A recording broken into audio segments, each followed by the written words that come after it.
All right, I wanted to begin the Q&A portion with a look at what we spend right now compared to other countries around the world. And we have a graphic that will appear on the monitors. The right half of that pie chart is the United States.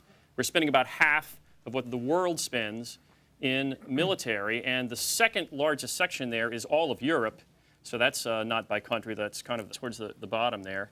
And so I just wanted to ask Larry, we'll start here, how much of that is foreign bases? That doesn't, foreign bases, for example, unless you do what Doug said, you get rid of the forces. If you're going to keep the same force size, it's cheaper to have them there than here, and that's a different issue. I think the size of our forces is about right. I do think that we buy weapons that deal with threats from a bygone era. Okay. And Chuck, I wanted to start with you by asking about the stabilizing effect on the world. Can it be argued that, look, the Persian Gulf is kept free for oil to flow through there because of U.S. military presence? Then all around the world, really, for those who remember in early 2009, there were Somali pirates.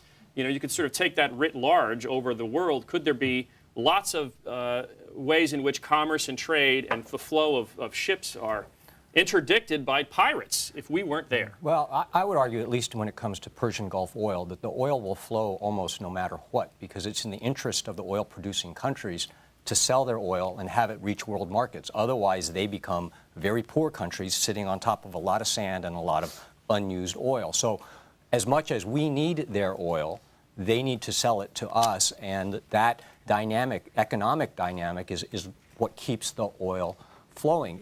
And even a regime like Tehran in Iran, that is considered an adversarial regime to the United States, they have no interest in cutting off their economic lifeline of oil sold to the rest of the world. So I don't think, there was a time, I believe, more than 100 years ago, where you did need, a military to try and keep commerce flowing around the world when we were dealing with large amounts of piracy at sea. But those are now... There's no downside anymore. If we went away, everything would be fine with trade.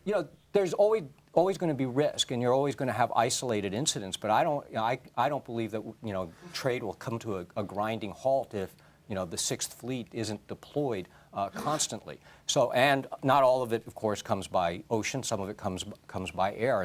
And in the event of an actual crisis that was truly threatening, I don't think either Doug or I would argue that we don't want a military that can't respond to that. I mean, that we would still want to be able to respond to that, but you don't need to be forward deployed, I would argue, to be able to do that. Okay. Frank, back to the issue of spending just for a second. We borrow from countries like Japan while we pay for bases in their country. So, right, they buy our bonds. That means we're borrowing from them to run our government. Wouldn't it be kind of like if I borrow money from the bank because I need money, and so they lend me money, but then I also pay their lighting bill? The idea is, why are we borrowing money from them and paying for their defense? If you're talking about having a smaller military, you don't have to base them. If you have the military we have, or heaven forfend, a larger military, because it turns out I'm right, and this is an ugly world and going to get more dangerous for our interests, you're going to spend more on basing them. Having them deployed forward means you don't have to get them there when you need them. And better yet, which goes to Charles' point, you may be able to prevent you from having to use them by the very deterrent effect that they have being in the vicinity of the crisis that might arise. Listening to Chuck, there's not much they're deterring. He thinks that the Persian Gulf would flow fine without us there. Yeah. What are we deterring? Look, my view of this is, if you believe that the world has turned into just a global economic model, you're missing most of what's happening in the world today, which is that there are a lot of ugly folks who are either motivated by what they think God is telling them they have to do to us, or by some other ideological purpose. And all of it is as they see it, zero sum in the political science term. It's their advantage at our expense. And that, sadly, is a hypothesis I fear we're going to put to the test under the Obama administration, that everything will be okay if we just engage these people and don't look to deter them, or, if necessary, be able to defeat them. Right. So the naive optimists, like Chuck and Doug over here. Oh, I wouldn't characterize that. All right, perhaps there's optimists. But anyway, how do you guys respond to that? Look, my reaction is that it's time for allies to do a lot more stabilizing. The Europeans have more than 10 times the GDP of the Russians. We shouldn't be worrying about Eastern Europe. It's a European problem. South Korea has 40 times the GDP of North Korea. The people who should defend South Korea are not us. It's North Korea. All of these alliances and deployments were created in the Cold War after a massive war that defeated and wrecked Europe and Japan, where we were the only countervailing force to the Soviet Union. All right, that's a good point. I want to gone. get them to respond to that because we have a lot of the structure of our military is to basically deter the Soviets in the Cold War, right? Like our M1A1 Abrams tanks that cost $415 million. That's not a counterinsurgency device. Or the USS Ohio submarine, nuclear submarine, cost $1 billion to build and $1 million a day to operate. That doesn't help us much with Al Qaeda. Well, I agree with a lot of things you've been saying here. That I think the point here is that we are not in Germany to defend Germany. And I think this is we're not in Japan and Okinawa to defend them. We're there to project our power in the region. And I think that's a different point because Doug is right. The Cold War is over. We have taken, at the height of the Cold War, we had over 300,000 people in Western Europe. We're probably down now to about 50,000. So we have cut back substantially. So tell me what you think would happen if tomorrow we brought all the troops home, in other words. Well, I'll tell you, the first thing... We wouldn't project our power, and therefore what? The first thing that would happen is the Germans would complain about the economic impact, I think you would have. But what would happen is, unless you're demobilizing those forces, now that's a different thing.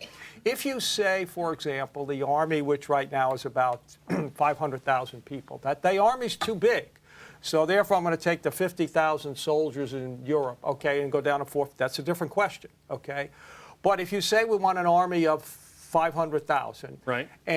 But I want to base them all in the United States, it will cost you more money. In fact, when Don Rumsfeld was Secretary of Defense back in 2003, he took a lot of forces out of Germany. We had to build the facilities back in the United States. Okay, and I think that you made that point earlier, right? That it costs us less to keep them overseas. Right. But we wouldn't need as many guys if they weren't you keep bringing it back to the same idea that this is all about money. I've just got to tell you, if you want to think, just hear me out on this. If you want to think about this, think about the costs we're avoiding by preventing wars that we have experienced in the past that would involve carnage and destruction here, perhaps certainly elsewhere. Where are we preventing wars? I think if you are deterring nuclear war, you are preventing a conflagration of epic proportions. That's where that money that you're investing... Who would nuke us if we didn't have these bases around the world? I'm not sure that it's entirely a function of bases around the world, but I think it's part of a military that is forward deployed and seen to be both powerful and that we have the will to use it. But answer my question. I'm worried that we're demonstrating less and less the will to use it and use it effectively,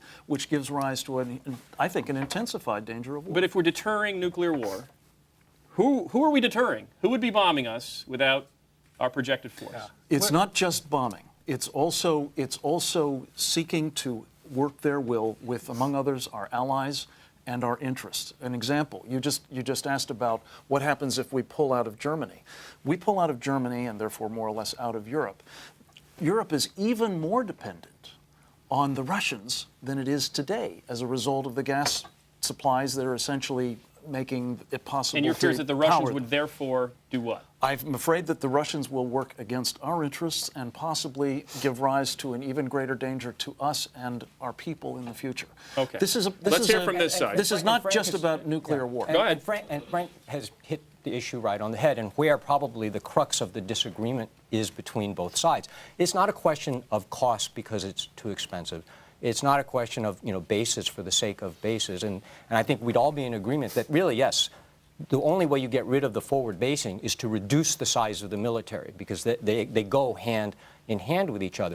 It's a question of threat, and Frank's perception of threat and my perception of threat are very different, and so we come to different end roads. Right. I would argue that we are not confronted with the kinds of nation-state threats that we faced during the Cold War, namely the Soviet Union and the Warsaw Pact. And in fact, we can deter pretty much any country from being a direct threat to the United States of America as the United States of America, which is not the same thing as other people talking about security interests or friends and allies. The other threat, the terrorist threat, in my opinion, is not a nation-based state threat. These are non-state actors for which the military is, by and large, not the proper tool. But they would argue that aren't there some dealing with rogue states that are in general deterred by the presence of our force? Kim Jong-il in North Korea I would is argue they're deterred. probably more deterred by the fact that we have thousands of strategic nuclear warheads, and they know that if they act in a certain way and go over a certain line, like if Kim Jong-il, if he had the capability to lob a nuke to the United States, he runs the risk of, for one nuke, if he got Honolulu or Los Angeles, is he willing to trade all of his country just for that? So, Okay. and that's and I think that's the most you can ask of deterrence, is to ensure that the United States itself remains safe. And I don't think you can ask deterrence to then say, well, we want to deter all wars, all conflicts, and I think that's asking way too much of it. Okay. But the point of U.S. security is to make sure that the United States is secure, and I think by and large we're able to do that with even a smaller military than we have now. Okay, Doug, I wanted to ask you about the concept of isolationism, right? So forget about the rest of the world. As long as we do fine, just let anything else happen, you know, right? And it's certainly argued that in World War II, an isolationist stance up until Pearl Harbor made it harder to fight Hitler once we got involved. And that standing up to the Soviets as a check when countries fell like Czechoslovakia and Cuba, in general, the fact that we were a bulwark against Soviet aggression prevented, you know, millions of people that would have fallen into repression and and other kinds of problematic geopolitical situations, that it was effective that we stood up against the Soviets. Well, I don't know. Is that not true? I don't know who an isolationist is. I believe in free trade. I have a liberal immigration policy. I want America involved in the world, politically active, cooperative with other countries. I don't happen to believe that the best form of engagement is engaging in war promiscuously around the globe. And I think wars depend on circumstances. I think World War I was idiotic. World War II, there was a hegemonic threat that we had to be involved in. What's critical, I think, is to recognize that deployments around the world are not just stabilizing, they do much more. One is they inherently involve us in conflict. If something goes wrong in Korea, we're suddenly involved in a war, even though the South Koreans have the means to deter Kim Jong-il. They also change the behavior of our allies and putative allies.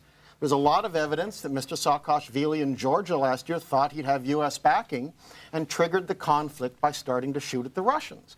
This is not somebody we necessarily want to be allied with because it makes the world more dangerous. And as Chuck indicated, when you get involved in the world, you make enemies. I think Ronald Reagan's greatest mistake was putting U.S. forces into Lebanon in the midst of 25 warring factions in a conflict that had nothing at stake with America.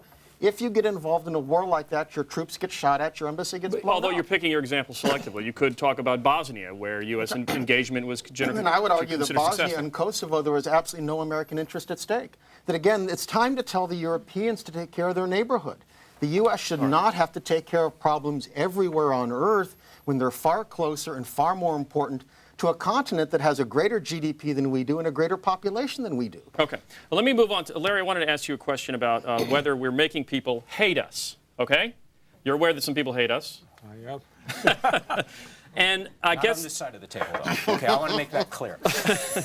And you know, clearly in the case of 9/11, it was, you know, when Osama bin Laden was recruiting people to get on the planes, he found it easiest to recruit Saudis because we had a base in Riyadh during Desert Storm, and because we were there, a lot of them hated us, right? So most people don't like foreign troops on their soil, and I suspect that includes you. That's correct. And I think we made a big mistake after the first Persian Gulf War. The first Persian Gulf War was a war fought, by the way, I think Doug and Chuck would like, because there were 250,000 troops from other countries. That war cost us nothing. In fact, we collected money from other people we've actually made a profit on it, but that's a whole other subject because we didn't spend as much as we collected from other countries. We made a mistake in keeping our bases in Saudi Arabia, and it's no accident that the Bush administration, once this happened, you know, we got out of Saudi Arabia. So I think it is important. Now, why people No, but can't that same principle be applied elsewhere? Well, Places where we are. Yeah, but no, I think in most other places it doesn't. The Germans want us there. The Japanese want us there. I don't mean Germany and Japan, but I mean some of the Middle Eastern countries. Well, okay, but you're talking about something else here. Now, we were wrong to invade Iraq, okay?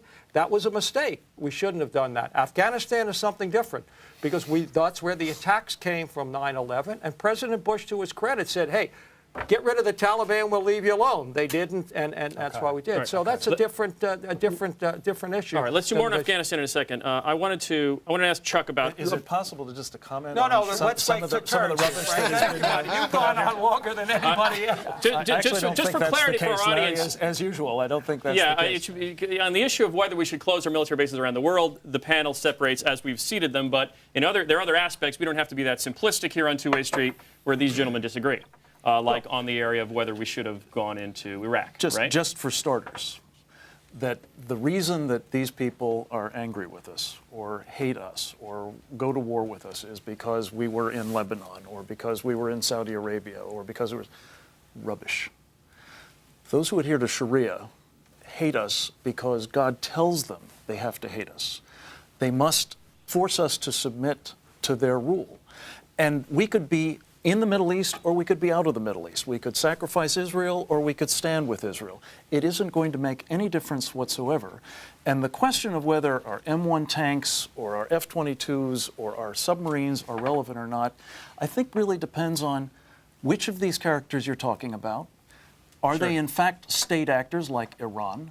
Are they non-state actors like Al-Qaeda? I think you raise a good point. But it's not about what we've done to them. It's about who we are. Or at least it's not all about that. So, Doug, let me ask you that specifically. That there are other things that make them hate us. True that we have too much sex in our movies. We're too rich. They don't like that. Some of them, right? It's not just because we have boots on the ground. Oh, absolutely. There are lots of reasons people hate us. The critical question is, why are they willing to try to kill us, and why are they willing to kill themselves in attempting to do so? Because God tells them to do it. Well, that is part of it, but there would have been no Lebanese going to America to attack Americans in the World Trade Center had the U.S. not had troops on the ground in Lebanon. I don't believe that. It's very clear. If you look at what they say, you look at what they do, there's a sense of occupation. People like Robert Pape have written about this. And I think that there is a reason people hate us and the reason they act. And to the extent they believe we are at war with them, the way they can fight back is they don't have carrier groups, thank goodness. They don't have missiles, thank goodness. What they do have is a use of terrorism. So we need to fight them. We need to fight them and kill them. But we're not going to fight them and kill them effectively to the extent we're creating more enemies. So we have to have a policy that both takes out the people who want to kill us and tries to avoid making more people who hate us. Making more people who hate us. Yes. Because go ahead. I mean, Frank is right. There are a small cadre of people, and I would argue it's a small cadre. He and I probably might disagree over how small or big that is. So that's all it takes? But there are a small cadre of people who do hate us for some of the reasons, if not all of the reasons that Frank said. I'm not concerned about trying to change their minds. They are the enemy. We have to do something about it. Sometimes that requires the use of military force. What concerns me is that there are 1 billion Muslims in the world. And the more that we do that alienates them, that gives them reason to resent us and hate us, the easier it is for that small cadre to grow into a much larger cadre. And then Frank's beliefs become almost a self-fulfilling prophecy at that point. And that's what I'm trying to stave off, are the Muslims in the world who are either on the fence or who might otherwise be convinced by the more radical extremist elements within the Islamic world. Let me redirect in this way. And Chuck, I want to ask you about nuclear proliferation and about whether all this might be child's play until the day that a dirty nuke is sold maybe to Osama bin Laden from somebody in North Korea or Iran or something like that, and it's brought here. And then, all these arguments about how much money we spend go out of the window, right? At that point, in other words, you could argue that no matter what we do, and you already have A.Q. Khan, right, a Pakistani who, well, you tell the story, right? Sold military secrets. A nuke going off in a U.S. city, suitcase bomb, if you will, is, the nightmare scenario. I think, we are, not that we should be completely unconcerned, but less concerned about the possibility that anybody's going to lob an actual missile. I mean, there are only 2 countries in the world right now anyway that can reach us, one being Russia, the other being China. Other countries we are worried about, like North Korea, Iran, developing that kind of capability. I would argue, though, deterrence still works at that level. So yes, we are, worried. But I think in some respects overly concerned about this possibility of a nuke. I mean, it is a... We're overly concerned about a nuke going off in American City. If you are a terrorist, if you're Osama bin Laden sitting on the ground wherever in Pakistan, we assume right now, there are opportunity costs. If you dropped a nuke in their laps, would they use it? Absolutely.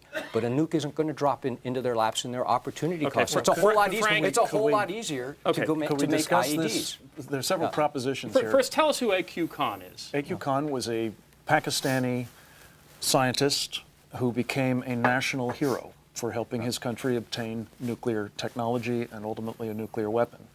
I believe working with his government, though they deny this, he has made that technology available to a number of other bad actors. And the probability that one or more And of not them... just nations, not just other nations. Well, we don't know that for sure, but I think it's a reasonable bet that there are others who are in the market who have cash, have been able to tap in at least to the technology, if not put the whole thing together. Here's the problem, to use Chuck's term. The nightmare scenario actually is a nuclear weapon being detonated, not in one of our cities and not in a suitcase, but in space over the United States. Really? Could a country do that besides Russia and China, the two he says that have the capability of reaching us? Yes. In fact, the Iranians have been testing Why would they want to do missiles. that? Wouldn't that? Because what would that do exactly? What it would do is it would unleash something called electromagnetic pulse, the effects of which would be to devastate the electrical grid of the United States, which is not hardened against that effect. And when that goes down, as we saw on a small scale with Katrina, all of the other infrastructures of an advanced society like ours go down as well. We can't And just when reboot the No. electrical grid and like, sort of Unfortunately, turn no. it off and on that's, again? That's kind of the problem, Bob. Right. You can't, because what happens when these things are unleashed on an unprotected grid is it destroys, in some cases, things like transformers, which it takes years to rebuild. Think about this city, New York City, where we're doing this show right now, without electricity. Not just for days, not for weeks, not for months, but maybe for years. And you realize that what the nightmare scenario really is, with possibly a single weapon, and this is not just me saying it, this is what a Blue Ribbon Commission impaneled by Congress found, is that you can have a society that loses 9 out of 10 of its people through privation, starvation, and the like, disease. And you have what Mahmoud Ahmadinejad of Iran, who's building the nuclear weapons and acquiring the ballistic missiles, and by the way, testing them off of ships so that you bring them close to the United States. You don't have to have intercontinental range. That's the nightmare scenario. Okay. That Chuck, I understand you say for every troop overseas, we need 3 here in the U.S. just for rotation, right? And that's the standard, rule of thumb. That for every troop that we deploy overseas, you have to have 3 back here in the United States because you've got to rotate them because you can't keep them deployed forever. They want to come home and see their families. Okay. It's the humane thing to do, especially with a volunteer military. And Right. it's one of the reasons why the force is as large as it is. Okay, so I want you to explain to Frank and Larry, because I'm sure they won't know this. What is something called the stop-loss policy? What we've been doing, starting with Iraq, where we issued stop-loss orders telling troops that who otherwise their enlistment time would have been up as a volunteer in the military. I joined the Army. I signed up for a certain number of years. Say you sign up for 2 years or whatever that is, and your 2 years comes up, and it's time to get out. But because we are involved in 2 conflicts, the president says, nope, you can't get out, and there's a little clause in the contract, so it's one of those fine print things that everybody should read, every contract I'm they 18 sign. years old. I thought I signed a 2-year deal. Right, but they say, no, you have to stay in until we say otherwise because we're in a national crisis. And we have been doing that ever since we made the decision to invade Iraq for soldiers both involved in Iraq and Afghanistan. So the numbers of tours of duty get to how many? How many, in other words, what are the worst-case scenarios? How many? I've known, personally people who've been over 4 or 5 times. 146,000 people have been stop-loss so far. Okay. But it goes to your question about the number of bases that we have and the costs associated with it. That's a problem we have with the military we have at this size. You shrink it to save money to have fewer bases overseas or here. Right. You've got an even worse problem unless you're we do. also We going to don't throw need in as a many towel. guys. We wouldn't need as many guys if we don't have all the bases. If we surrender the war we're in. Okay, but is it fair? Is stop-loss fair? Absolutely unfair. Let me tell you, it's interesting, and Doug and I were involved in this. When we persuaded Ronald Reagan to keep draft registration, the point I made to him is, if your volunteer military is not built to fight a long war, now you can argue we shouldn't have gone to Iraq, but we did. Now, once we did that, we should have activated the selective service. That's why we had people register. and then you wouldn't have had to do that. But the people who started this war did not have the moral courage to do it. They tried to stop loss me in Vietnam, but I knew the law, and President Johnson had not. So I wrote a letter, and then they let me out after 4 years. Really? Yeah. You made Johnson bow to your will. Well, I mean, but I understood the law Maybe because they were just Johnson. happy to get him out. That's probably right. And, What? All right, let me ask you about something else, and we'll stay right here for a second, Larry. It's about the idea of special interests. It's like, you guys are generally on the side saying we need to keep these bases open, right? Okay. So I'm guessing here. Generally. I'm guessing here that companies like Northrop Grumman and Lockheed Martin and General Dynamics and Raytheon may have something called lobbyists in Washington. Would that be correct? I would think so, yeah. Okay. So perfectly legal, right? Perfect. Do they make campaign contributions to congressmen and senators? Sure. Okay. And then does that affect our policy, in your opinion? The fact that these huge military-industrial complex corporations want us to keep spending? Oh, sure, no doubt about it. Let me say something nice about Dick Cheney, which will surprise a lot of people. He was a terrific Secretary of Defense. He tried to cancel a weapon system called the V-22, and he also wanted to stop building a Seawolf submarine, okay? He lost both of those because of lobbying. So, yeah, I mean, President Obama and Secretary Gates had to fight like heck to stop the F-22 at the agreed-on number of 187, but it was a big battle, and he lost on the C-17. He wanted to stop production of the C-17, and they lost. The question I'm getting at, it's a larger just so we question. can add a little balance to this side of the table. The people who actually stopped Larry's suggestion of canceling the V-22 weren't the lobbyists for Bell Textron and Boeing. They were the Marine Corps, which wanted the aircraft and which is using it with great effect. Okay, the but guys who are saving the C-17, I'm happy to say, are the United States Air Force and the Army. Okay. And the But guys rather who than talk are about the guys who particular lost aircraft in or this particular were not just the contractors. weapon systems, I want to We're just, losing. in general. The Air Force said they don't need any more this year when they testified. When they were told they had to say Well, that, no, but Larry. then you're They saying didn't- they're lying. I'm saying No, that they I'm were saying told that to it's- do it, no, and they no, did they it were because told. of that. But it wasn't the contractors, is my point. Stay tuned for our second hour. It'll just be a debate on the subject of this military system. But I want to talk about lobbying in general in terms of whether we're really getting the military that we need or we're getting the military that these companies want to sell us. Isn't this a valid point? And does this, I mean, how do you answer that? My answer to that is that we have too small an industrial base in this country. One of the few pieces of it that is still relatively vibrant is our military industrial complex. So as they're you say. jobs programs. I don't think they are jobs programs, but they do provide jobs. We ought to be doing military expenditures for national security reasons, but it's crazy to think that if you're interested, for example, in having shovel-ready, highly paid, highly skilled people employed in this country, that you're going to cancel the one operational production line for the state-of-the-art aircraft that we are going to need in the future, Okay. especially if I'm right and you're dealing with China in the future, or maybe the Russians. I mean, I think defense is an awful jobs program. I mean, if you look at creating jobs, there are far better ways to do that, which is having a vibrant private economy that creates jobs. I mean, the political system is going to distort them. These are capital-intensive industries. These are not ones that are going to give us long-term employment that's productive. The worst thing you can do is to build weapons for, to satisfy lobbyists. I think it's a complex reason. I mean, Frank is right that there are lots of reasons that go into these. You have military people who want them. You have lobbyists who work for them as well, and people who fight against them. They're argued in the military. They're argued outside that. But the last reason on earth you want to have your military, you don't want to keep bases around because somebody likes the jobs created. You don't want to keep people employed in military divisions. They could do far better things outside.